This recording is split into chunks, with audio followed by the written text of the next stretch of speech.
A former CEO of mine used to talk about a lifeboat and who he would want in that lifeboat, and he cites his different leaders in the organization. You want to make sure that you're in his lifeboat.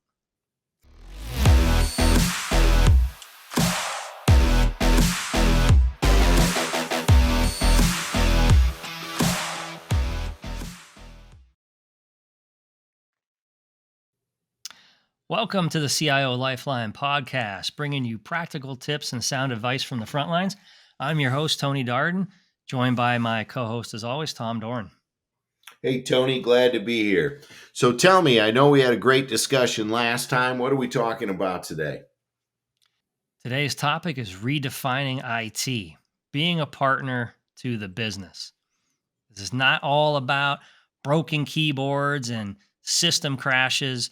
This is about partnering with the stakeholders in your company and being that trusted partner to your CEO. We briefly talked about this in our last episode, and specifically table stakes, how IT used to be 100% of your day. If I look back 30 years ago, and Tom, I'm sure you think back to where that IT department, you pictured low lit rooms and, Cheeto dust fingertips. And, I hate those analogies these days, but am I being unfair? Like, how did you look at IT back then? It was, well, in fairness, right? When we all first got started, there was the really big companies that had folks that were in IT, but small and mid-sized companies didn't have IT people.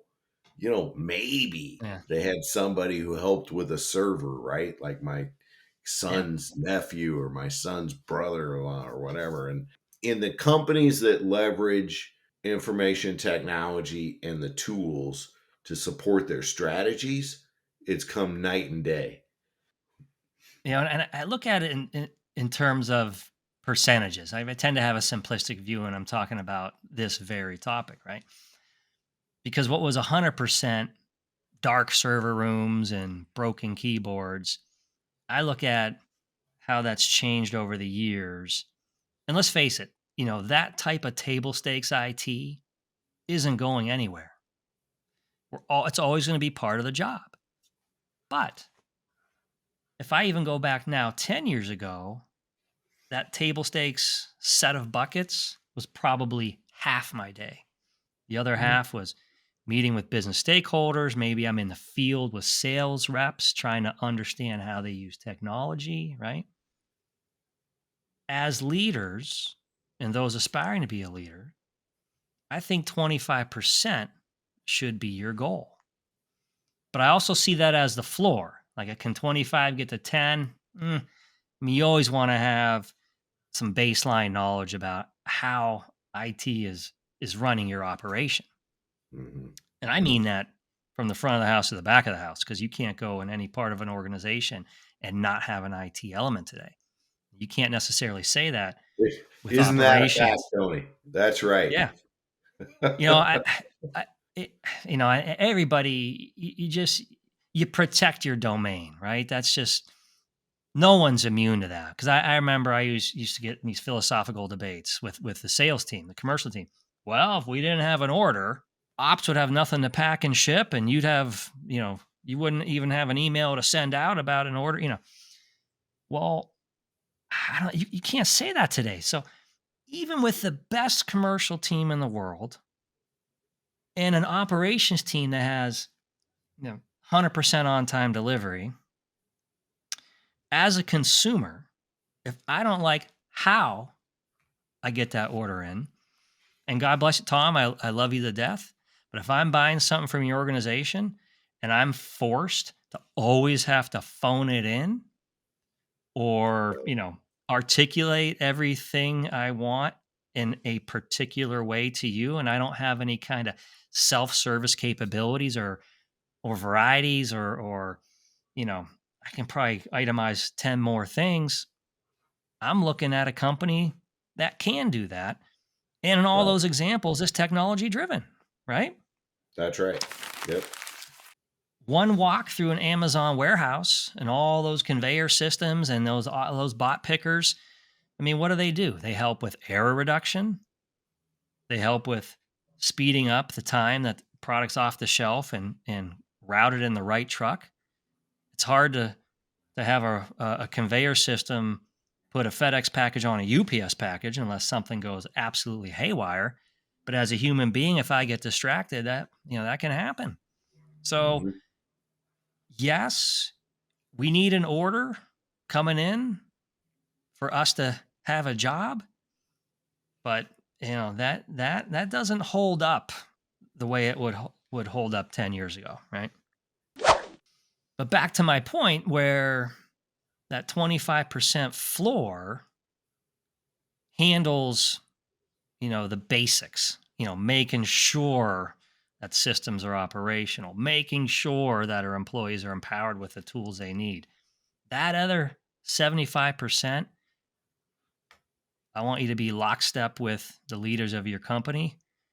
And whenever there's an acquisition, whenever there's a key strategic initiative, that you're part of the conversation from the beginning and they're not coming to you with a decision already made. That's what we're talking about with redefining IT. Well, I think that's part of the discussion too. We were meeting with a group of CIOs in a round table, and they were talking about the budgeting process. And when people come in, and frankly, I don't care if it's your IT budget or your marketing budget, but when they say, well, we need your budget in, it's like, well, that's great. I need your strategic plan so I can figure out what I need to budget in order to support your strategic plan, right? Like Yeah. these functions are here to support the overall business. And so, whether it's access or a seat at the table, or it's appropriate understanding of what uh, we're delivering through a technology budget that is helping the business achieve what it could likely not achieve without those investments. Well, and you kind of brushed on something that I tend to I'll get irritated about. And because I think we've all heard this. So keep in mind again the theme being a partner to the business. You might get arguments from your coworkers or leaders in the organization and be like, "Well, what are you talking about? You're part of a strategy team. You're part of the planning, and we think you're critical to the success of this company. But are you still battling the legacy mindset that doesn't have you in a senior leadership role, for example, or acquisitions, another good example. I see this a lot with colleagues that I associate with. Um, there's an acquisition and they're getting ready to integrate, and you're brought in the ninth inning, and sometimes it comes with surprises. Like, what do you mean we need $1.2 million to shore up their infrastructure? Like, well, it would have been nice to be part of now. Not that IT changes the decision on whether to acquire the company, but it Yeah. sure eliminates some surprises and embeds some reality to an implementation timeline. So PE firms bring in a company and they're looking to turn it 4 to 6 years. And what I've seen a lot of recently is there's a lot of technology initiatives that come along with that. You have these old legacy systems. They want to get them in the cloud, and secure them. Something they can pass a security audit with, and 6 months go. And that is not always the case. And some of these guys, they just want to hear 6 months. Yes, yes, sir. Right. Mhm. Um, Sometimes reality is a little hard to hear, or they'll find someone that so you become commoditized because they're going to find someone to give them the answer they want, and then have a world of hurt when reality hits, right? That and it takes a strong leader with frankly some real experience in systems deployments to help guide a company, because everybody on our corporate team has a different skill set. Mhm. But anybody who's ever sent an email over a phone or done something on the internet, or they take for granted, they pseudo assume that they understand, IT. And, Yeah, to be able to get people to appreciate that this set of tools, whatever they happen to be, should be selected to help support your all up business plan, whether that's that's right. better customer service or better, faster relationships with your suppliers, cutting down logistics costs, whatever your initiatives are. The IT portion of that should be driven from supporting those business outcomes.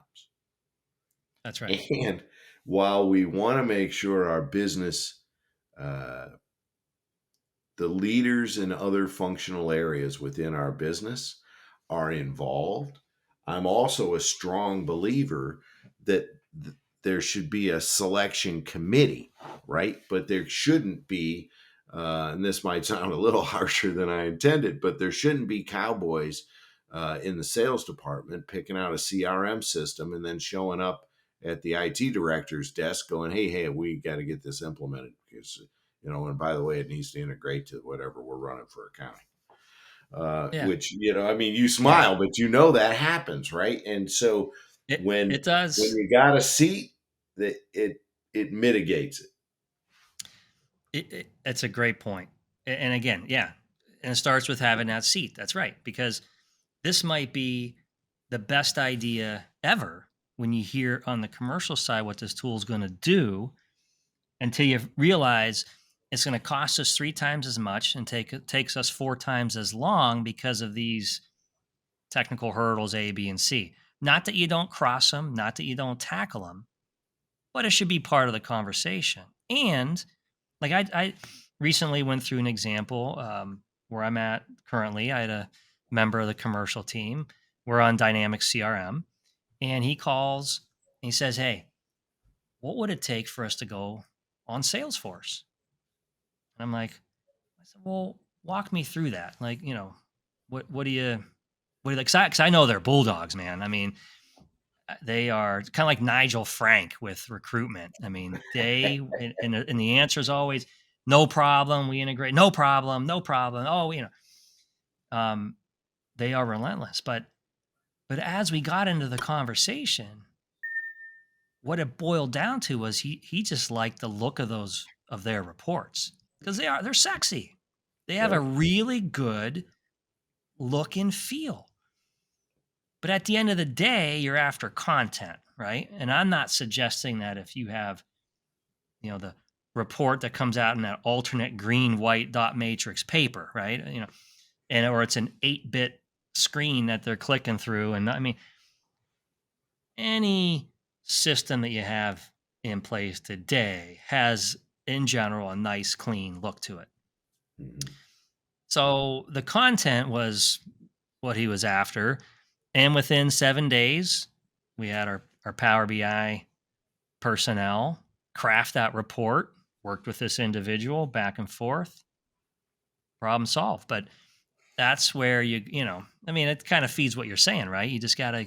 gotta be engaged Well, at that level. it's funny as you were talking about this, Ben. I know we're going to talk about reporting structures in a future episode, but just quickly, when we hear pushback, from time to time, we'll be helping clients and talking through various aspects of their business, and often we'll see that there's a real gap in the IT leadership.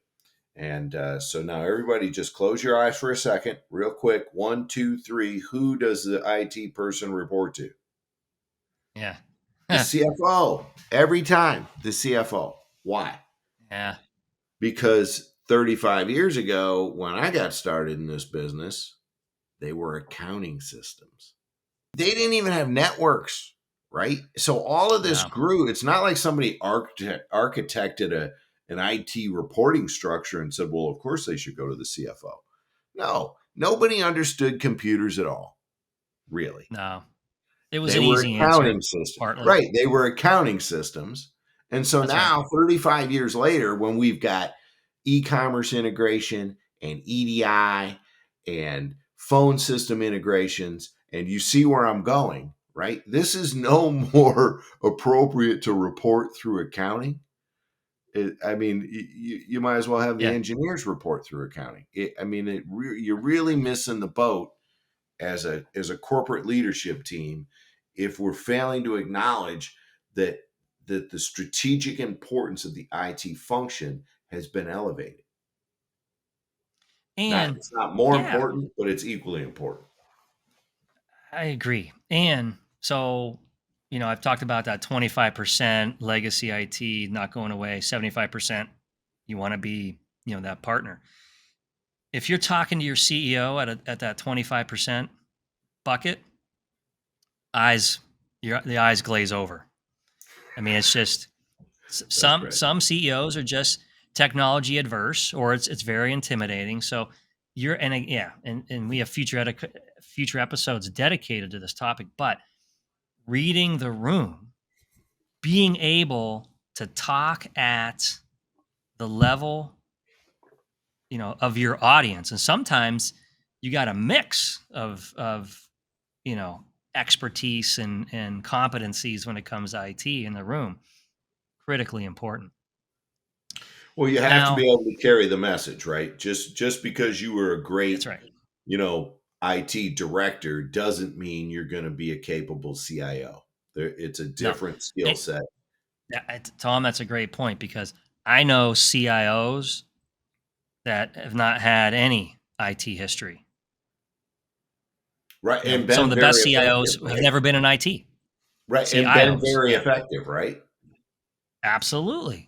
Absolutely. It's see, I look at it like I don't look at myself as being in the IT business. I look at myself as being in the people business that happen to do IT. I mean, that's a That's key difference. exactly right.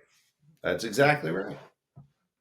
Now, back to our how do you get there? We keep talking about this seat at the table, right? Legacy leader mindsets at the very top and key stakeholders in the company will be a challenge for most of you. But even if you are there, if you're one of the fortunate few that mission accomplished, we'll always be challenging ourselves, right? This is not something that you reach your goal and you're like, you know, maybe for 24 hours, but the way this business changes, this function changes, man, you just gotta stay on top of that. So accomplishing this goals, that's why, again, I hate to be redundant. This requires a seat at the table.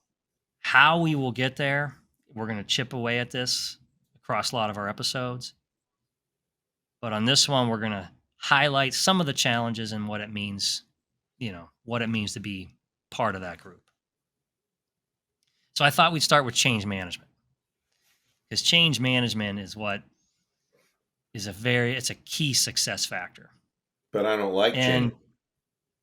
that's right. Not a lot of people do, man.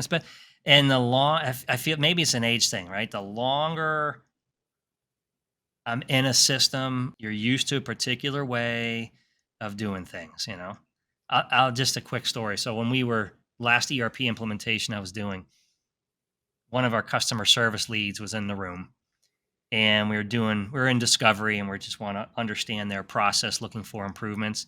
And we had a single station set up in our training room. And she comes in now, she could run that department with her eyes closed. I mean, she's a rock star, right? She's one of those power users. But she sat down and was using a shared workstation.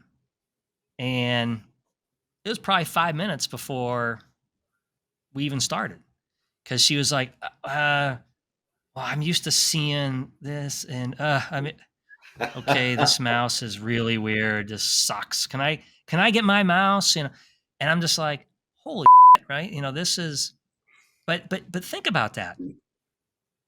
Think about that times 100, times a Right. thousand. The different your audience, your customers are the employees that are in your environment. But when I talk about change management here, we're talking about the perception of what IT means to a business. It's not call the help desk. I have a blue screen of death. You know, again, there's that, but how do you change the mindset of the organization of what it means to have IT in a key leadership role? Because this exists in both the front of the house and the back of the house. I'll start with the back of the house because each department has an IT component to it. But it doesn't necessarily mean that if that component breaks down or a system crashes, you're picking up the bat phone. Can you imagine? So I think about the automotive companies, Ford, GM, Chrysler, and those cool concept cars. So if you were to go to your local dealer and sit in a vehicle of the very latest model, you feel like you're sitting inside of a computer. There's no more manual dials, everything's digital, you know? It probably can tell your blood type, and I mean, the things that these cars do anymore is crazy.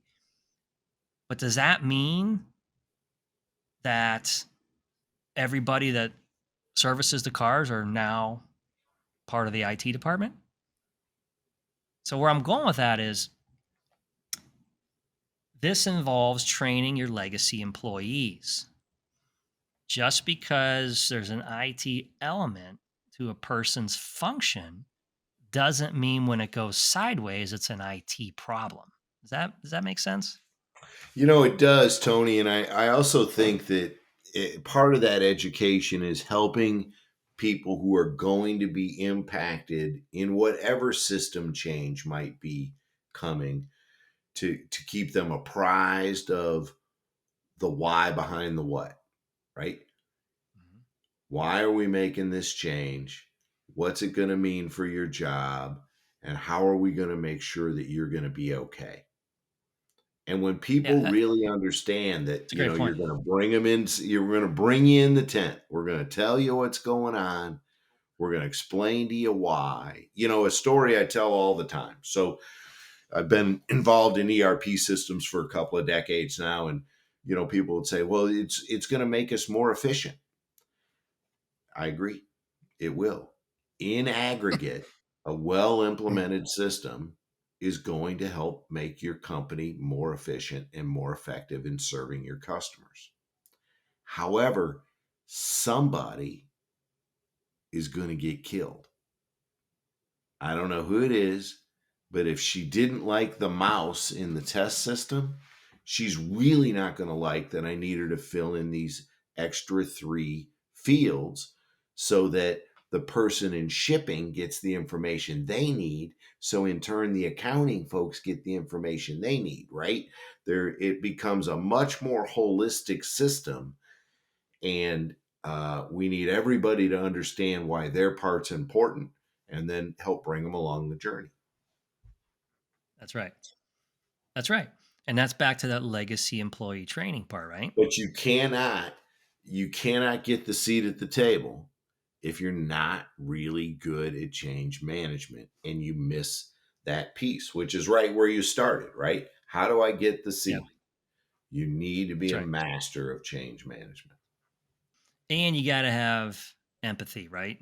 If if that person who is going to throw an absolute fit that they have to have extra fields of information they have to key in, it's beholden on all of us to walk through, first of all, to genuinely understand the pain.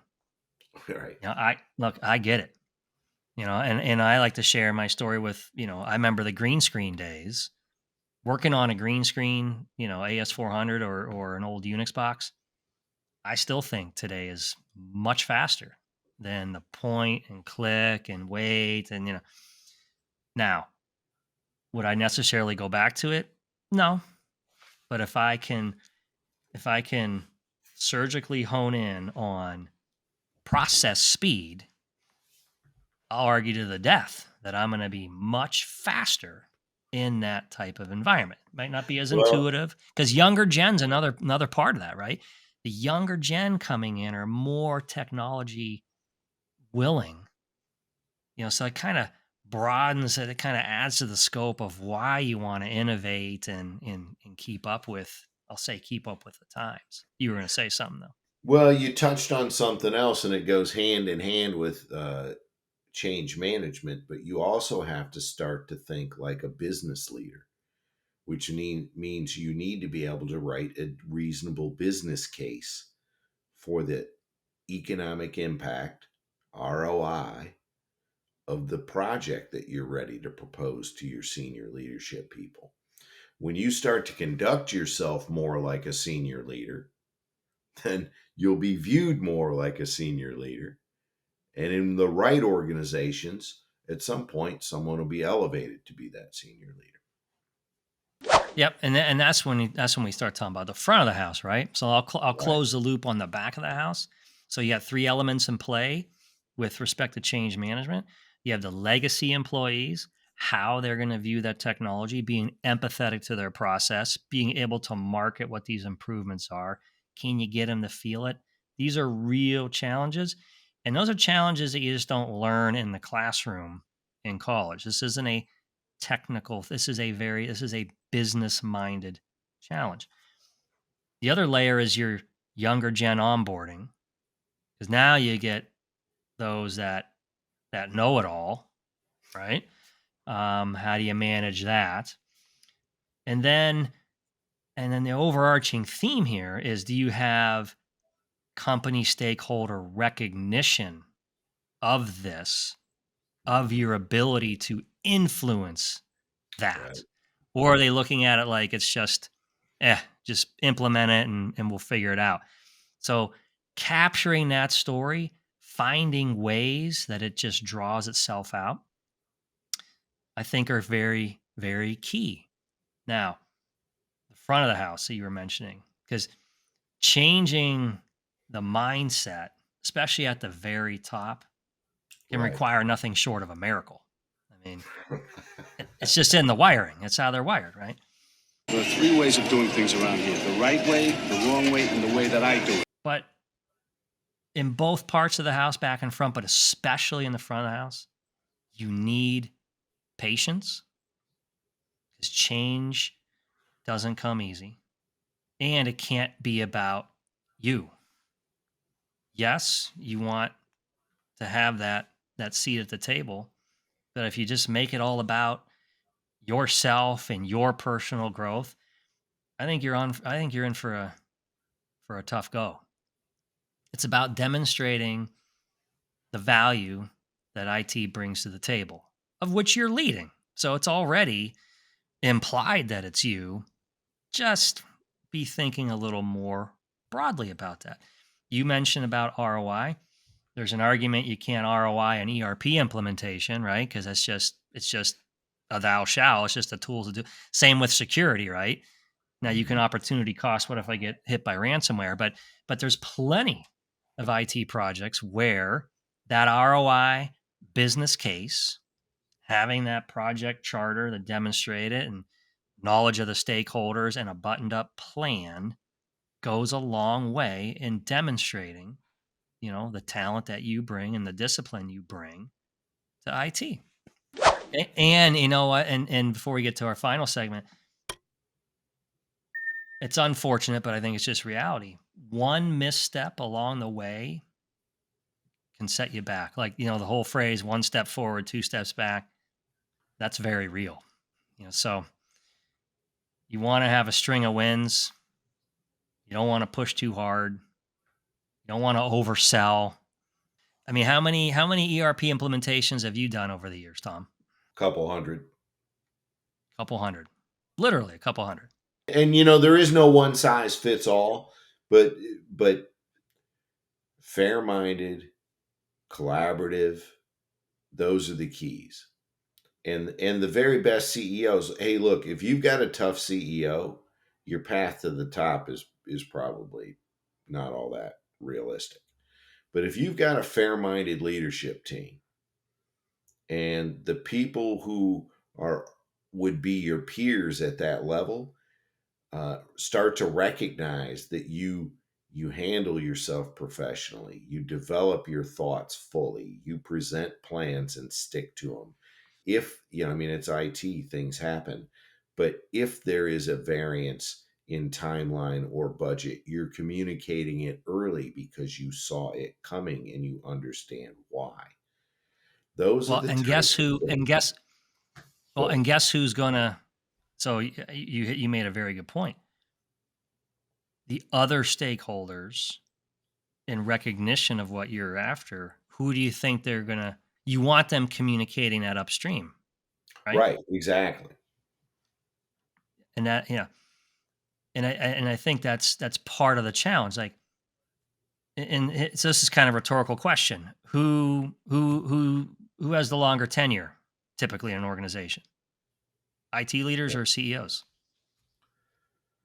It's interesting. I tend to see, well, it depends on whether it's a family owned business, right? Family owned businesses, CEOs tend to stick around a while, but in anybody that's got investors, typically that Mhm. IT leader's been around a little bit longer than the CEO. That's right. So you need to assess that situation. You have to make a you have to understand, is there upward mobility? Is is this a winnable fight if you look at it as a fight? I don't necessarily look at it as a fight, but these are the things you got to think through, right? No, but Because if you want a seat, and maybe it's not going to be a seat at the company you're at, but you need to start behaving today for the job you want to have in the future, whether that's with your current company or with another company that recognizes your value more aligned with where you think you want to go. And so yeah, that, no victims, right? No victims, only volunteers. So, that's right. if you want to be viewed as a C level person, then you need to start doing C-level deliverables and be the kind of accountable professional that people can rely on to get things done. That has to start today. That's a great point because you will have failures, you will have successes, and you will have exposure. I mean, think of it as practice, right? Right. I mean, you are developing the skill set and actually using that skill set in the organization, excuse me, that you're with. What's the comp package look like? And I say this not from a purely materialistic lens. What I'm trying to finesse here or talk about is, You went right to comp. There will was no finesse. well, it's that's fair. So I'll say the point, and then we got to walk back to this. But like, if I am looking at a role and it says, well, it's going to report to the CFO, you get an annual bonus, but there's no LTIP, and you're not part of the senior leadership team. You're not. That's your intro to the company. You know, you got a stacked deck against you, right? So you got to ask yourself, is this something that I want to embrace and challenge and try and get that company to? I think it sends a signal as to how the organization views IT. Now, I'm all for a challenge, but again, these are just some of the. I'm just trying to convey the different things you should be looking for in a role like that. You know, is the department adequately staffed, or do you have to fight for every new position? That you're trying to introduce. So or if you're just an army of three, but you have five locations and three system implementation and implementations. Again, that's just another telltale sign as the type of challenge and the mindset that you're up against. Department relationship building, that's another element that you want to be very much focused on.